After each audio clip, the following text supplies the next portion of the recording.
This is Tabletop Time. I am Dave, and this is Alicia, the artist who works with Tabletop Time in making all of our cool stuff. Hi, that's me. We love making worlds for roleplay and wargaming. So today we are going to be talking all about world building. But first, I need a coffee.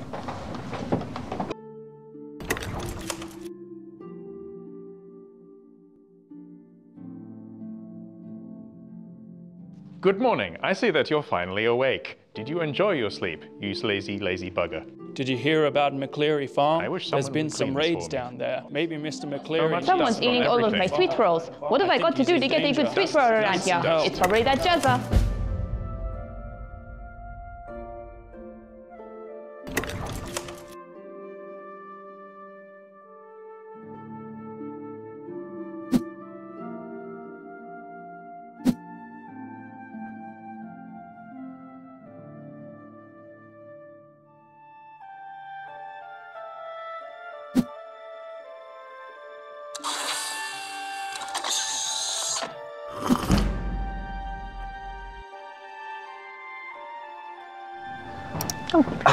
How was your coffee quest? That was a bit buggy. So I'm Alicia, and I have been doing art for Tabletop Time for about 3.5 years now. I've been doing character portraits for their role play. I've done some concept art, especially for Space Bears. I've done some animatic stuff, so the stuff that you see in the battle reports. And when I'm not doing art here, I do freelance stuff at home, and I do heaps of commission art for private D&D parties. So I'm very, very ingrained in the D&D roleplay world. And I am a forever GM. Outside of what we do on the channel, I actually spend a lot of time role-playing, GMing worlds, but also building worlds for the various creations that we're making at Tabletop Time. For those who haven't been here for the long haul, Tabletop Time actually started as a role-playing channel. But a lot of the same things that apply to role-playing worlds also apply to wargaming, tabletop games, and just making well-rounded worlds and stories in whatever you're doing. We're about to launch a huge long-form campaign over on Tabletop Time Roleplay called Lucha Vera. So we'll be using that for a lot of examples today, but the video is about everything. So it's not just about Lucha Vera, it's about building your own worlds and some really good tools, techniques, and methods that we do that. So let's start from the very beginning. A very good place to start. How do you start? So you want to make a world. You first need a broad concept. You need to know the setting, the environment, what sort of feel you might want to have, and the inspirations you can draw in to reference that. Whether or not you start with a pen and paper or a computer or concepts or paint on a model doesn't really matter. The main thing is you're starting to think about the vibe you're trying to capture, because that will kind of become the backbone of the world you're creating. Theme influences setting and setting influences theme. So they kind of come together. But for me, I like to start by building a whole bunch of inspiration, getting a bunch of references, getting a bunch of things that start to inspire me. Maybe it's a game I'm playing, a TV show I'm watching, and then I'll start to take elements of these and incorporate them. And that applies to the narrative, but it also applies to the art. So when we're getting inspiration, where do you go as an artist to start building that idea? Yeah, I always start with reference photos, and I find the best place to collect reference photos I find is Pinterest. So you'll find me like making a million different Pinterest folders, just collecting stuff that way. And that can be like photos, it can be art, it can be just vibes, it can be places, it could be literally anything I get inspiration from. So I definitely believe that there's no such thing as like true originality, and trying to chase after that is, I think it's a bit of a fool's errand. Like everything has been done, every story has been told to a degree. It's about finding what you like about lots of different things, combining them, and then telling a new story with that. Which sounds contradictory because I just said every story's been told. But I mean, every basic story structure already exists. You're telling a new story in that structure. So it's completely fine to get a bunch of inspiration. Space Bears is a really good example of this, where Jazza had found what he loved in various things. He'd found the heavy space marine aesthetic, chunky, huge, but then the patience of a bear, the iconography of bears, the pelt and fur of northern tribes in America, as well as northern cultures in Scandinavia. And then he brought in the Native American aspects that sort of started to flavor the Space Bears. So you can collect your ingredients from a lot of different places, but it's really how you cook it, how you make the meal, make the recipe, that's going to start to give your world a unique flavor. I guess it's easier to start somewhere that's already established and change it till it's unrecognizable than to just start from absolutely nothing. Now, Lucifera, we're creating a brand new world, a roleplay world. This world is inspired by a few different things. It's a bit of a genre blend. And you had the difficult task of finding different elements and working out how to combine them. So very loosely, we knew we kind of wanted to combine the setting of medieval Italy, I guess, very inspired by like Tuscany and vineyards and you know, castles and things like that, kind of mixed with the technology of Leonardo da Vinci. So a lot of canvas and wood and rope, and I don't want to say primitive, that's a bit It was very advanced for the time. It was advanced for the time, yes. And combining that with really unique architecture as well, so kind of like churches and temples and like Gothic archways and stained glass windows, taking a lot of inspiration from Arcane as well, that's sort of like kind of steampunk, and then adding a magical element to it as well to make it a little bit more fantasy and a little bit more fun. So how do you take these ideas and make them feel seamless in a world? Because I think something that people often struggle with is when you get a big melting pot of ideas, there are things you can do to make your worlds feel like they exist, like real lived-in places or settings that make sense, ways of justifying things. One of the ways you can do that is through establishing lore that makes sense if yours is inspired by something, for example with the Space Bears. And we can talk about how in the universe there's different recruiting worlds and they have different cultures, and then you can sort of start to see how culture A would blend with culture B. And rather than it being this oil and water situation where the two don't mix, you can then create these intermediary things that blend the two and make sense of two seemingly unfitting parts. I do that with words a bunch, coming up with lore, but I guess I don't know how to do that with art. So if you're more artistically minded, what are some techniques to create that seamless world from all these different parts? So I think one thing that really helped was dividing, I guess, the community in Lucifera into different factions. And those factions are sort of vaguely divided into like upper class, middle class and lower class. And by kind of mismatching the things that would traditionally go with each other. So for example, the church, which is very connected with like the royals historically, we've now sort of moved that into the lower class, and that's sort of their belief system. So one of the things that I like about separating a society is that's realistic. Like most societies over history have had different castes or different groups within them, but it looks like it's allowed you to get some of the stronger references, lean that in a group, and then let that kind of spread out into the other ones a little bit. So they're all overlapping a little bit, but the core of each influence can kind of sit within a group within the world. Yeah. So for example, we can take the beautiful architecture of the churches, which is lots of stained glass windows and like, you know, stonework and pillars and, you know, arched windows and stuff. And we sort of degrade that and, you know, cover it in vines and break the windows and make it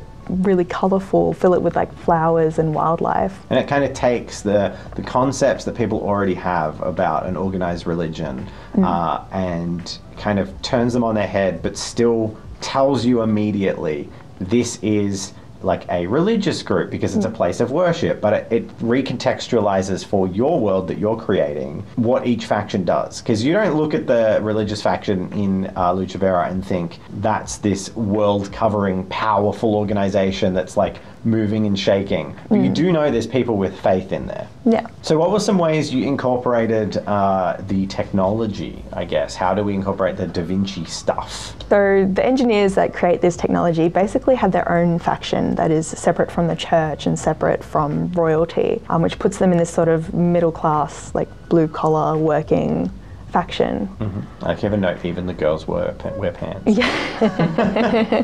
Because like the royals, they would wear like, you know, poofy skirts that were just so impractical. But then you have the engineers where even like the female engineers, they don't have time for that. That's too impractical. They need pockets and tools and things to help them like build things basically.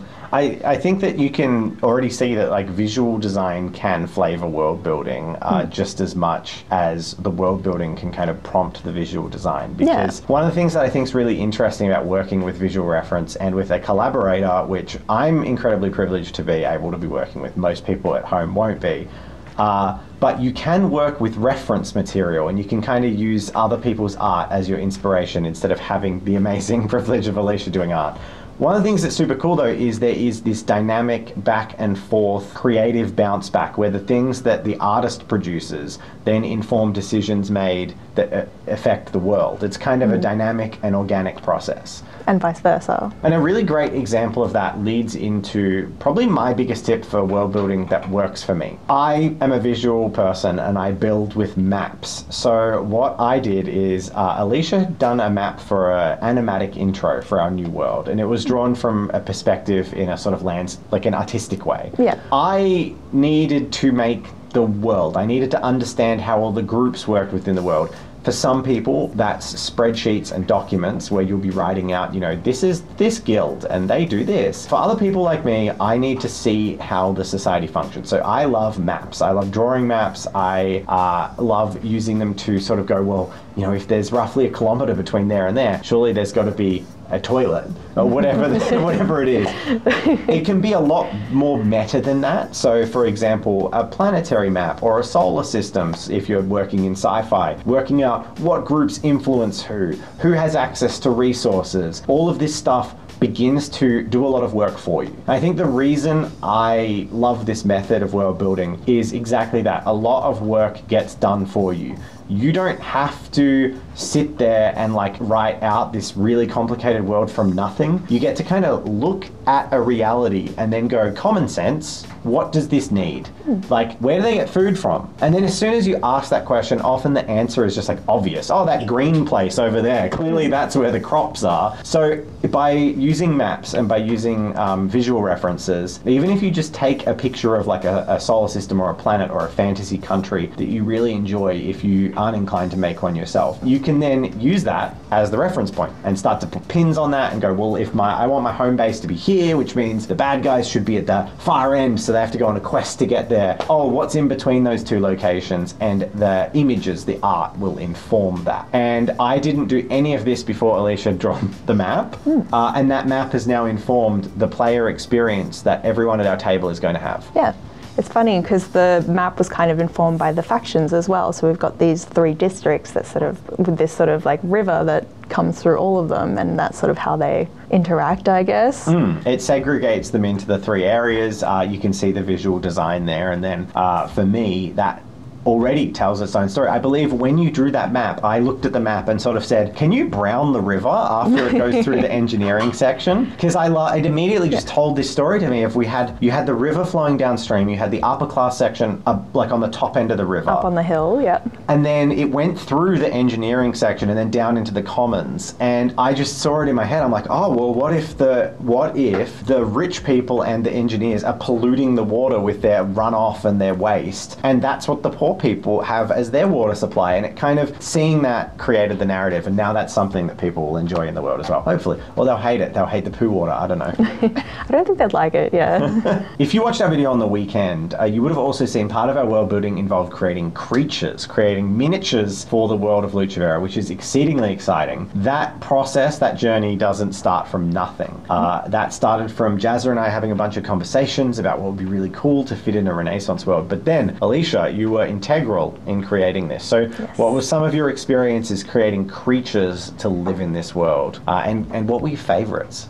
Tell us about doing the concept art. My favorites. We kind of wanted to cover everything. We kind of wanted like a big boss, maybe some really like European inspired creatures, maybe some like domestic pets, maybe some like helpful creatures that are like help the engineers in some sort of way, maybe some things that are like weird amalgamations of like combined animals that are a result of the church and their worship of Alpha, their god. So we kind of did a little bit of everything. My favorite is definitely the dog, the unicorn dog, the unidog. The dogacorn. Yeah. I like to say it's the dogacorn, or the illegal name, the horn dog. The horn dog. I like to think that the royals have just like been breeding this poor thing. It was sort of inspired by an Italian greyhound, which sort of comes from from like the Italian influence. But I like to think they've been breeding it with like some unicorn or like some rare species of rhino that has a really valuable like ivory horn or something. So it's kind of this like this pet that they have now. It's a magic world, so anything is possible. I think it adds an air of weirdness and mystery to the world by just having this, but also the minis, the concept art that you did immediately evokes that medieval art vibe. Like it's all a little bit weird, but it's also very beautiful in a way. Thank you. Now, was there any that were a particular challenge to fit into the world that we were setting out, or was it all pretty smooth sailing? I found the homunculus kind of hard to sort of wrap my head around, because it's like sort of living and it's sort of like made of wood or clay. Yeah, exactly. So from there, these cool creatures were done. You did the concept art, and we passed them to Frecky at Fleshcraft Studio, and Frecky did an amazing job sculpting up these miniatures and has done a video. We'll put the video in the description, so go watch it if you're interested, see how they came to life from there and how they basically are helping to make our world exist, which is really exciting. And obviously all of you out there aren't custom making miniatures for your settings, but if you would like to and support the channel, these minis are available on our website. There's confetti. It's like a sponsorship, but I'm the sponsor. Yay! Tabletop time. Seriously, getting these minis is a massive support to Tabletop time. So if you're interested in some cool fantasy creatures, they're available in some little packs or bundles, or there's a discount if you get the whole lot of them. So they're perfect for your D&D settings, even just some interesting models to paint, and we've kind of themed them. So if you're just after some evil creatures or some good creatures or some art-inspired creatures, they're all there. So check out the Tabletop Time website and go check out what else is up there. There's Space Bear stuff, there's Lucha Vera minis, there's merch. It's all there, and all of it supports the channel. So thank you very much. Helps us keep creating cool stuff. So that is the creatures, but creatures do not make up the entirety of a world.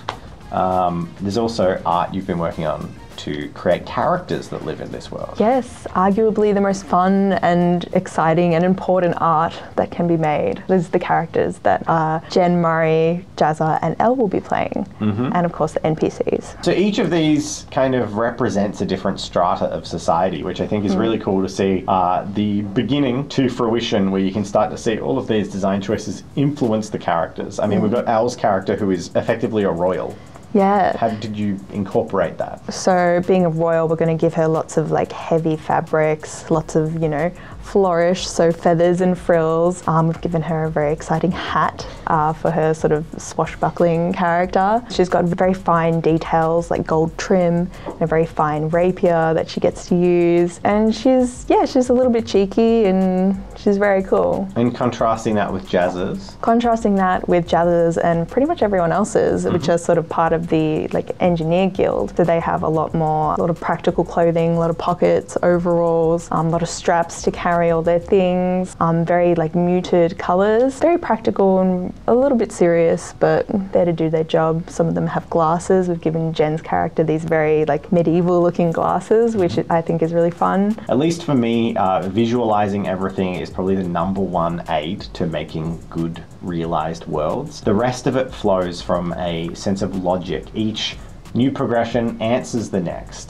Does your character have purple hair? Cool, okay. Is it a fantasy world? Yes. Where does purple dye come from? Little questions like that can lead to entire new parts of your world building themselves, which will make it super easy. But to do this, you need some tools. So I wanted to mention a couple of tools that can help you to do what we've effectively done for your own worlds, and without spending any money, is a cool tool. So Hero Forge, for example, we do sponsor videos for Hero Forge a lot. Even if you don't spend $1, even if you don't buy a mini, you can go onto Hero Forge and like build and paint things in there. So if you're not artistic but have ideas for designs and concepts, you can create your custom characters for your campaigns or for your worlds to build a sense of what they look like, different factions, different uniforms, and it can just really help inform some decisions. I really like to use Pinterest for mood boarding, but you can collect images from just Google, put them in a Google sheet, Google Docs, Yeah.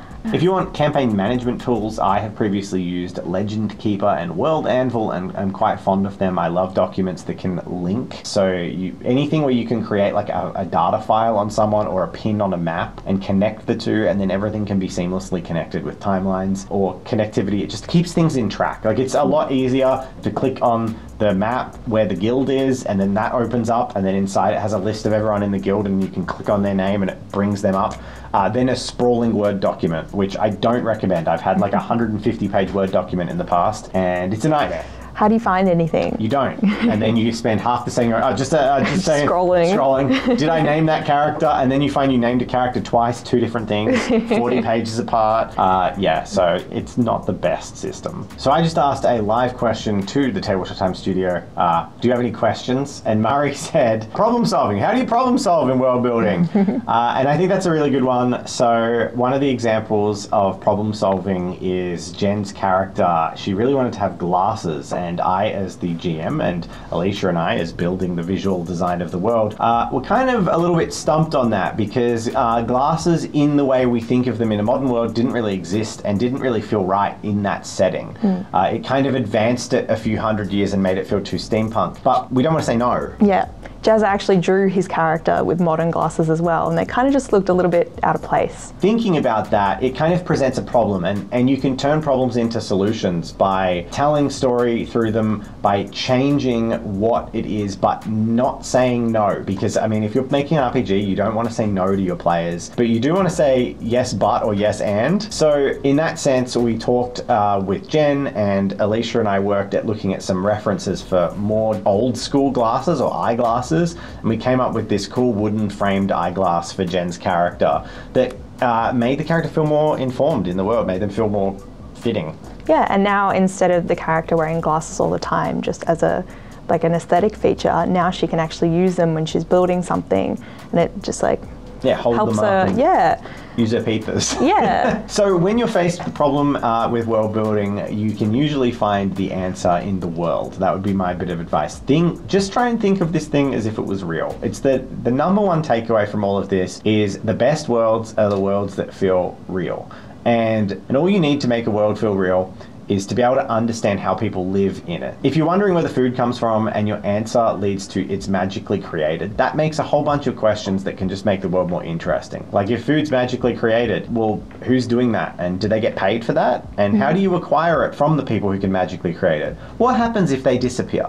And all of these things completely change the rest of it and make everything feel fleshed out. Be open-minded with your problem solving, ask a lot of questions, tell people, does this make sense? And use your friends and people around you as a backboard for your ideas. If they're playing in your campaign, they should have an extra vested interest in making sure the world feels good. And if you do all of this, you should never have to compromise on that integral vision, that initial thing you've created your mood boards for, and it should work out fine. You know what else works out fine? Is our patrons. Thank you to our patrons for supporting us with this video. We hope you liked it. It was a bit of a weird one. Yeah. We had Alicia here. You guys have been funding my art career. It's the best. Yes. So, yeah, thanks, patrons. Without you, we couldn't have cool stuff. Our roleplay patrons over on the roleplay channel basically fund all of your roleplay work, which is amazing. And allows us to have cool stuff and create cool stuff. If you'd like to support us further, as I said, the minis are available. Links in the description. Go check them out. Get Lucha Vera stuff. But a big thing I want to end the video on is do you have anything you'd like to say while you're here in your rare tabletop cameo appearance? Yeah, just thanks for having me. It's been a great time. Keep making awesome characters so I can keep making awesome art. We will try. The other thing I wanted to end on was just to say, world building is something where the best way you're going to get help is not by watching a video like this, but by asking for some advice, feedback, or getting your questions answered. So I'm going to open the floor. If you have questions about world building that you'd like to ask someone who is very experienced with this, feel free to chuck them in the comments. I will go through and answer them all, as long as they're a proper question. I'm not going to answer nonsense. So, you know. Now you have to do it. Yeah, I know, now I have to do it. That's fine, I like answering comments. Yeah, have a great time, everyone. Not watching this video. I can't end videos, I'm so bad at this. Maybe we should get another coffee. Yes, that's a good idea. Oh!